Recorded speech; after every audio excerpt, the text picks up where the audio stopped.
امیر ملت پیر جماعت علی شاہ صاحب محدث علی پوری فرماتے ہیں ایک جگہ ہندوؤں کا جلسہ تھا، ہندو پنڈت تقریر کر رہا تھا، اس نے نبی پاک صلی اللہ علیہ وسلم کی شان میں معاذ اللہ کو بے ادبی کر دی۔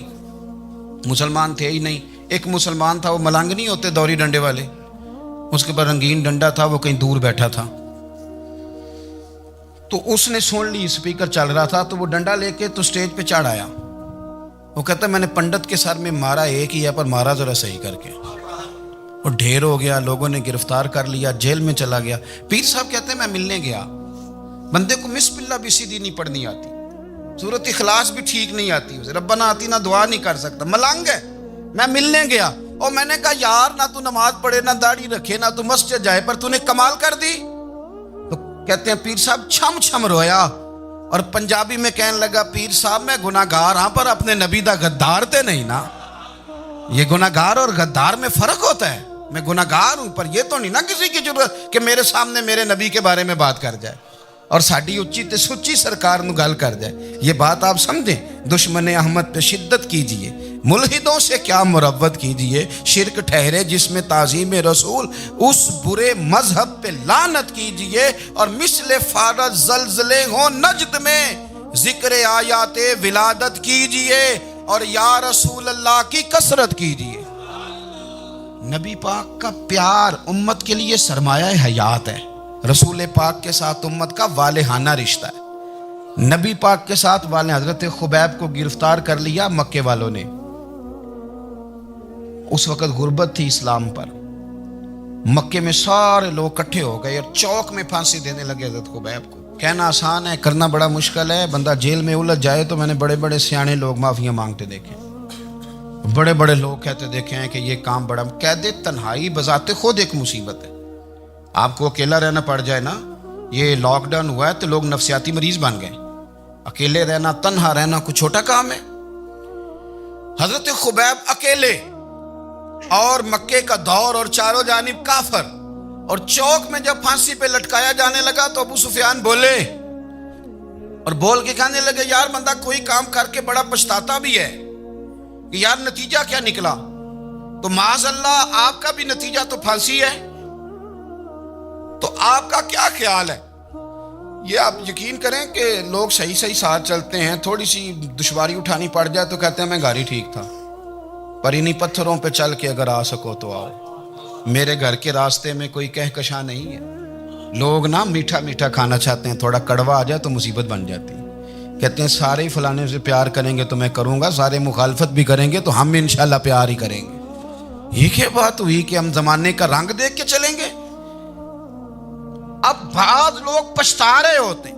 حضرت خبیب سے کہا، ابو سفیان نے ابھی کلمہ نہیں پڑھتے تھے، کہنے لگے تو اس وقت پھانسی پہ لٹک رہا ہے اور تیرے نبی مدینے میں اور آرام میں، اور ان کے صحابہ آرام میں، اہل بیت گھر میں، تیرے ذہن میں اگر اس وقت یہ بات ہو کہ اس وقت تیری جگہ پہ وہ ہوتے معاذ اللہ، تو پھر کیا ہوتا؟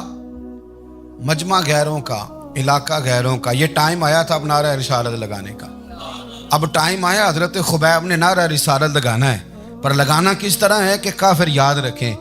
حضرت خبیب سے کہنے لگے اگر تیری جگہ حضور ہوتے تو پھر تیرا کیا خیال ہے معاذ اللہ؟ تو حضرت خبیب کہنے لگے تم ابھی بھی نہیں سمجھے؟ ٹھیک ہے میں مکے میں اکیلا ہوں، سارے لوگ مدینے میں ہیں، پر میں پچھتا نہیں رہا، میں تو فخر کر رہا ہوں، میں فخر کر رہا ہوں اس لیے کہ چوری کر کے جان نہیں دے رہا، مدینے والے کی عزت پہ جان دے رہا ہوں، میں فخر کر رہا ہوں۔ فرمایا سن، تو کہتا ہے تیری جگہ حضور ہوتے اور تم انہیں یہاں معاذ اللہ پھانسی پہ لٹکاتے۔ فرمایا سن، میں تو یہ بھی پسند نہیں کرتا کہ میں گھر میں بیٹھا ہوں اور میرے نبی کو ہلکا سا کانٹا بھی چبھ جائے، ہمارا اپنے نبی سے محبت کا رشتہ ہے، ایک کانٹا بھی حضور کے قدم مبارک میں چبھے ہمیں برداشت۔ مجمع ان کا تھا، نعرے لگ رہے تھے، ہم نے مسلمان پکڑ لیا، لیکن حضرت خبیب نے اکیلے، اللہ کرے آپ کو میری بات کی سمجھ آئے، اللہ کرے آپ کو سمجھ آئے، اکیلے جب پھانسی کے تختے کے قریب نعرہ لگایا نا کہ میں تو کانٹا بھی نہیں چبھنے دوں گا اپنے نبی کو، اب سارے ہار گئے۔ اب اس ایک جملے نے نا ان کو شکست خوردہ کر دیا، اب بول کچھ نہیں سکتے تھے، گردنیں جھک گئیں، اور جب سناٹا چھایا تو ابو سفیان ساتھ والے سے کہنے لگا باقی ساری باتیں اپنی جگہ پر ہیں پر اصحاب محمد سے پیار تو بڑا ہی کرتے ہیں نا. اور وہ کچا رنگ للاری والا جیڑا چڑھ دا تے لیندا رہندا اے عشق تیرے دا رنگ محمد چڑھ جائے پھر نہیں لیندا. کہا یار پیار تو یہ کرتے ہیں نا, اس میں کوئی شک والی بات. اس پیار سے کافر ڈرتا ہے. نبی پاک کے ساتھ جذباتی وابستگی, حضور کے ساتھ غلاموں کا جذباتی رشتہ, اور نبی پاک صلی اللہ تعالی علیہ وسلم کی آمد پر تشکر کے جذبات. امام رازی نے لکھا ہے کہ حضرت موسیٰ کلیم اللہ علیہ السلام نے تورات کی تختیوں کے اندر ایک امت کا ذکر پڑھا کہ جو امت گناہ کا ارادہ کرے گی تو گناہ لکھا نہیں جائے گا جب تک کر نہ لے, اور نیکی کا ارادہ کرے گی تو رب ان کی نیکی لکھ دے گا, اور جب وہ کر لے گی تو اللہ 10 گنا اجر عطا کرے گا. اور وہ ایسی امت ہوگی کہ جن کے چہرے قیامت کے دن نور کی طرح چمکیں گے, اور وہ امت ہوگی جن کی اللہ تعالیٰ زمین ساری پاک فرما دے گا, جہاں نماز پڑھیں گے نماز ہو جائے گی. یہ تذکرے پڑھ کے تو حضرت موسیٰ کلیم عرض کرنے لگے اللہ یہ امت میری بنا دے. تو رب کریم نے فرمایا کہ موسیٰ نہیں, یہ تو میرے محبوب کی امت ہے. فرمایا یہ تو میرے نبی پاک کی امت, حضور کی امت. اللہ اکبر. حضرت موسیٰ معمولی آدمی نہیں, وہ جلیل القدر پیغمبر ہیں جن کا قرآن کے ہر سپارے میں تذکرہ ہے, کہیں واضح طور پہ کہیں اشارتاً, ہر پارے میں. اور حضرت موسیٰ اللہ کے وہ نبی ہیں جو رب سے ڈائریکٹ باتیں کریں کوہ طور. کہا اے موسیٰ یہ امت تو میرے نبی کی ہے. حضرت موسیٰ علیہ السلام عرض کرتے ہیں, امام رازی نے لکھا ہے, کہتے ہیں اے اللہ پھر مجھے اپنی نبی کی امت میں شامل کر. وہ یار ہمیں لوگ کہتے ہیں میلاد نہ مناؤ. جس امت میں آنے کے لیے حضرت موسیٰ نے دعا مانگی, جس محبوب کی غلامی کے لیے, ہمیں تو دعا بھی کوئی نہیں مانگنی پڑی, اللہ نے فضل سے ہی مدینے والے کا غلام بنا دیا. ہم حضور کے تذکرے نہ کریں, ہم تشکر نہ کریں, ہم نبی پاک صلی اللہ تعالی وسلم کی نعت نہ پڑھیں, ہم حضور کے آنے پر جشن کا اظہار نہ کریں. ہر وہ جائز طریقہ جس سے اظہار خوشی ہو سکے وہ میلاد پہ کرنا چاہیے, اور اس کے لیے اسباب بنانے چاہیے. امت کا ایک جذباتی انداز ہونا چاہیے نبی پاک کے ساتھ, ایک وارفتگی, ایک ذوق, ایک طبیعت کے اندر وجدان. نعرہ مطلب اس طرح نہ ہو کہ بس چل رہا ہے کام. میں نہیں ہوں قائل, میں کہتا ہوں پہلے تو کوئی لگائے نہ, اور پھر نعرہ جب لگتا تھا نا تو مسلمانوں کے یہاں نعرہ لگتا تھا تو بڑے بڑے لوگ کانپ جاتے تھے. صوفیاء نے لکھا ہے کہ حضرت عمر نے جب کلمہ پڑھا نا تو 39 بندے کلمہ پڑھتے تھے. تو نبی پاک نے رات کو دعا مانگی, اے اللہ عمر کو مسلمان کر کے اسلام کو عزت دے.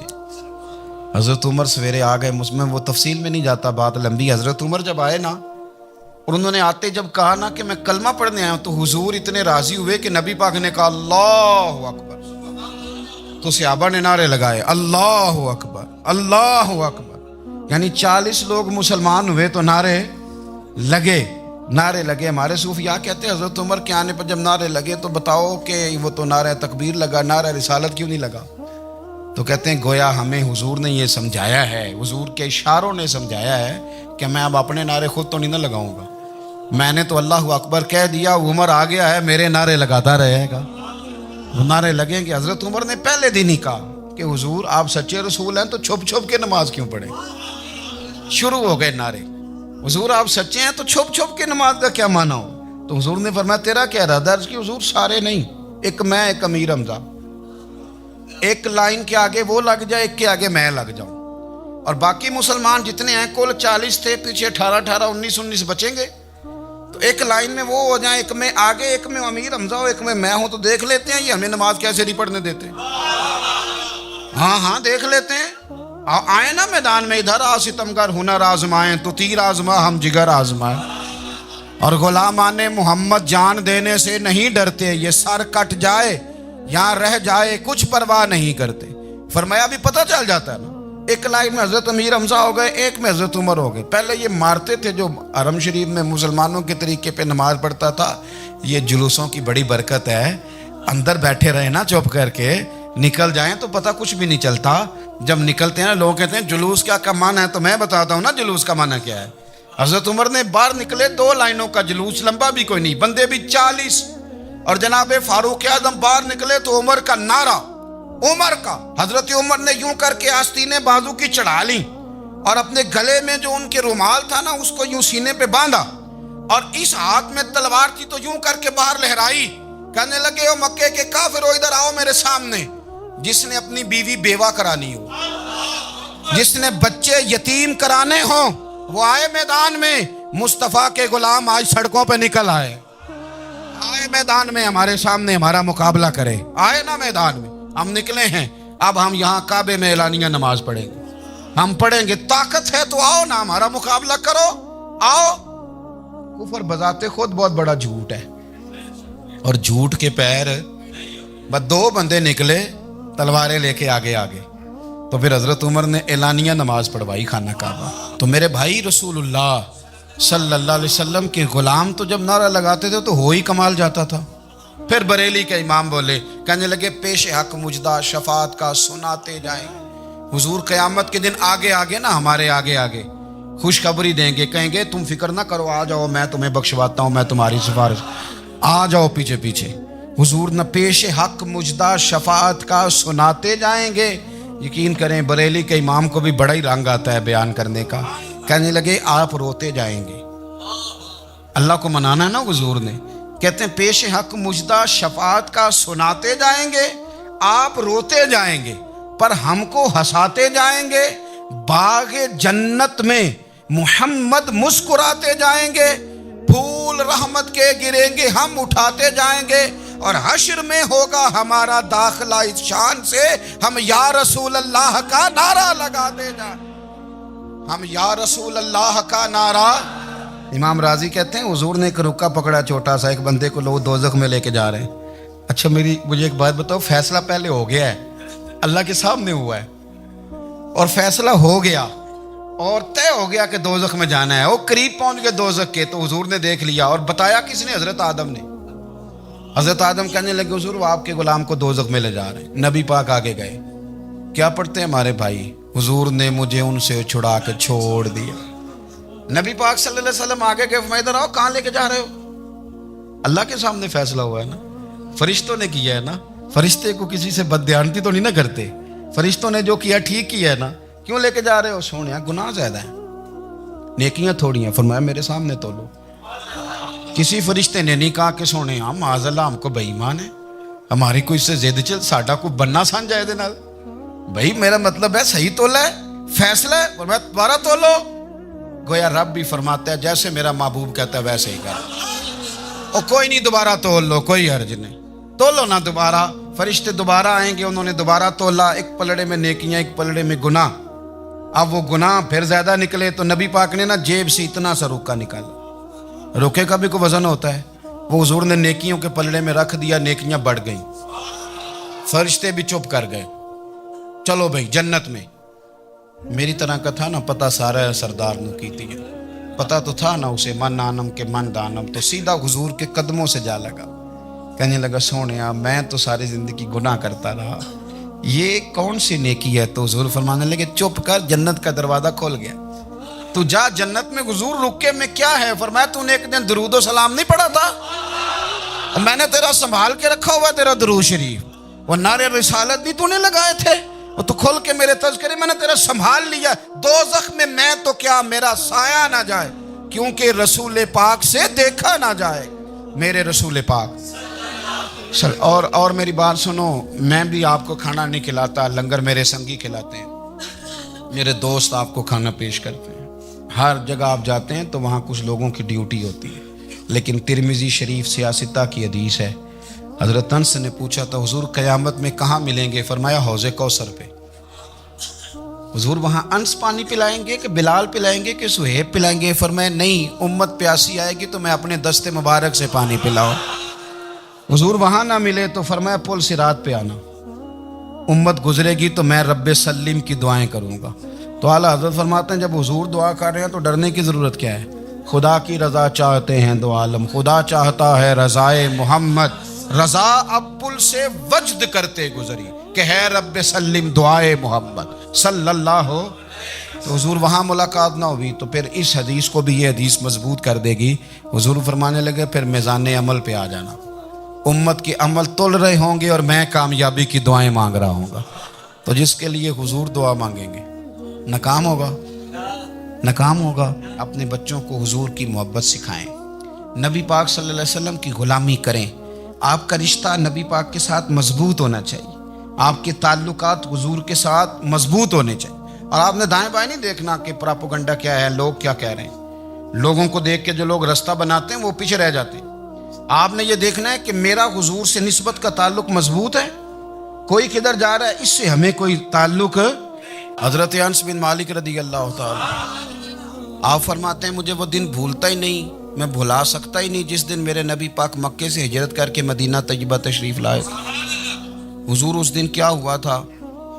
تو حضرت انس بن مالک فرماتے ہیں ساری بیبیاں چھتوں پہ چڑھ گئی، ساری عورتیں اپنے اپنے کام میں مصروف ہوتی ہیں، کوئی کسی وجہ سے چھت پہ چڑھ جائے تو چڑھ جائے، ساری کٹھی تب بھی چڑھتی ہیں جب گلی میں کچھ اور ہو، جب کوئی انوکھی بات۔ ساری بیبیاں چھتوں پہ چڑھ گئیں، بچے درختوں کے ساتھ چمٹ گئے، اور فرماتے ہیں کہ 70 کے قریب لوگ حضور کی سواری کے آگے تھے اور باقی سینکڑوں کی تعداد سے سواری کے پیچھے تھے۔ اور فرماتے ہیں یہ الگ منظر تھا، اور یہ مسلم شریف میں نعرہ موجود ہے، مسلم شریف میں یہ صحیح مسلم میں موجود ہے کہ جب حضور مدینے آ رہے تھے تو مدینے والے نعرہ لگاتے تھے یا محمدہ یا رسول اللہ، اور چلتے ہوئے لگا رہے تھے یا محمدہ یا رسول اللہ کا وہ نعرہ لگا رہے تھے۔ اور پھر حضرت انس بن مالک فرماتے ہیں یہ دو منظر یہ تھے، ایک تیسرا منظر بھی تھا۔ مدینہ شریف کے اندر کچھ قبیلے تھے، آج بھی ایسا ہونا نہیں چاہیے، یہ اسلام نہ صرف اس کو ناپسند کرتا ہے بلکہ اس کی تردید کرتا ہے۔ چھوٹی برادری بڑی برادری آج بھی تقسیم ہے، نہیں ہونی چاہیے۔ عرب کے اندر بھی تقسیم تھی، کچھ قبیلوں کو چھوٹا جانتے تھے، کچھ کو بڑا جانتے تھے۔ ایک قبیلہ تھا بڑا قبیلہ بنو نجار کا، چودھریوں کا قبیلہ، سیٹھوں نوابوں کا قبیلہ، بڑے لوگوں کا قبیلہ۔ اس قبیلے کی بیٹیاں ایک کونے میں دف لے کے بیٹھ گئی۔ نبی پاک صلی اللہ تعالی علیہ وآلہ وسلم کے غلاموں بات کو سمجھے۔ ایک منظر یہ کہ عورتیں چھتوں پہ، آج ہم منع کریں گے کیونکہ یہ پردے کی آیتیں نازل ہونے سے پہلے کی بات ہے، اب آیتیں آ گئیں، اب ہم یہ اجازت نہیں دیتے۔ عورتیں چھتوں پہ چڑھ گئیں، مرد گلیوں میں نعرے لگانے لگے، اور بنو نجار قبیلے کی بیٹیاں چھوٹی بچیاں وہ ایک کونے میں دف لے کے بیٹھ گئیں اور وہ پڑھنے لگیں طلع البدر علیہ۔ اب تو میلاد غریبوں میں رہ گیا ہے، ہمارے یہاں فیشن ہو گیا ہے، جب حالات خراب ہوتے ہیں تو لوگ برکت کے لیے میلاد کراتے ہیں، اور جب امیر ہو جاتے ہیں پھر انہیں میلاد کے جائز ہونے کی دلیل ہی کوئی نہیں ملتی، پھر وہ یہ فیشن ہے۔ بندہ تھوڑا سا پڑھ جائے نا دو چار چیزیں تو ہر چیز کو غلط کہنا اس کی طبیعت ہوتی، پھر یہ فیشن ہے کہ میری سوسائٹی نہیں ہو گئی، کتابیں نہیں ہو گئی، فرنیچر نیا ہو گیا، دوست نئے ہو گئے تو مذہب وہی پرانا۔ اوئے ہوئے کوئی ترقی کرنی چاہیے، پھر وہ ترقی کرتے ہیں بیچارے، اور جن کی پیچھے 10 نسلیں اور 50 نسلیں میلاد مناتی آنے کو تو دلیل کوئی نہیں ملی۔ سبحان اللہ۔ جن کی دادی وضو کر کے کھیر پکاتی تھی 11ویں کی، جب امیر ہو جاتے ہیں تو انہیں 11ویں پکانے کی دلیل ہی نہیں ملتی۔ اب آپ امیر ہو گئے میرے بھائی، آپ کا فیشن ہے، یہ طبیعت کا حصہ ہے۔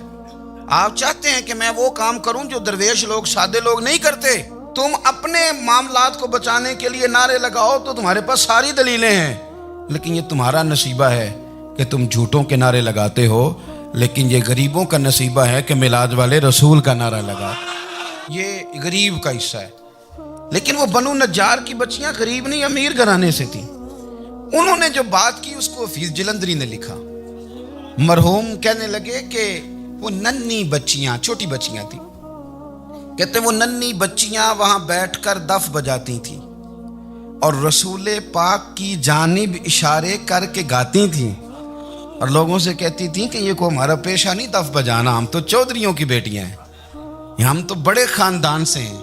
وہ ننھی بچیاں جو بیٹھ کر وہاں دف بجاتی تھیں، رسول پاک کی جانب اشارے کر کے گاتی تھیں اور کہتی تھی ہم ہیں بچیاں نجار کے عالی گھرانے کی، خوشی ہے آمنہ کے لال کے تشریف لانے، ہمیں بڑی خوشی ہے آمنہ کے لال کے، خوشی ہے آمنہ کے لال کے، خوشی ہے آمنہ کے لال کے، ہمیں خوشی ہے آمنہ کے لال کے